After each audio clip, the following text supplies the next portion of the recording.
जय श्रीराम. श्री समर्थ सद्गुरू ब्रह्मचैतन्य महाराज गोंदवलेकर यांची प्रवचने. 23 जुलै. आजचा विषय आधी श्रद्धा, मग कृती, नंतर अनुभव. गुरु आज्ञेप्रमाणे वागणाऱ्याला कधीही नड येत नाही. राजाच्या राणीला दुपारी जेवायला कसे मिळेल याची काळजी नसते.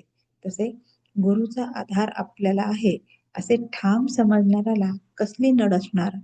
लांब उभी घेण्यापूर्वी 4 पावले मागे जावे लागते.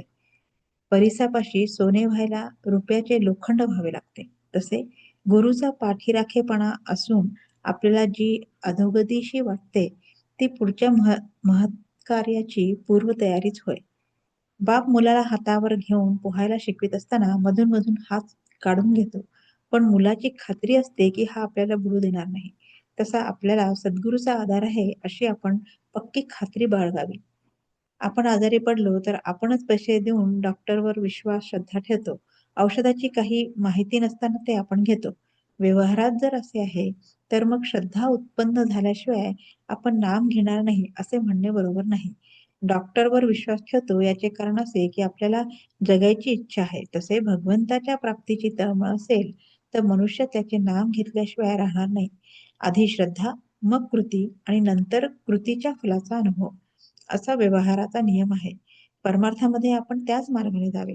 व्यवहारात तुम्ही एकमेकांवर जेवढी निष्ठा ठेवता तेवढी जरी भगवंतावर ठेवली तरी भगवंत तुम्हाला खात्रीने समाधान देईल.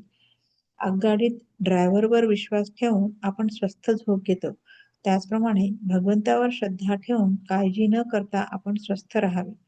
ड्रायव्हरपेक्षा भगवंत नक्कीच श्रेष्ठ आहे. परमार्थात अंधश्रद्धेची मुळीच गरज नाही, पण तिथे श्रद्धेशिवाय मात्र मुळीच चालायचे नाही. सांगणारा कसाही असला तरी ऐकणाऱ्याची जर खरी श्रद्धा असेल तर त्या श्रद्धेनेच त्याच्या अंगी पात्रता येईल. संतांच्या सांगण्यावर पूर्ण श्रद्धा ठेवावी.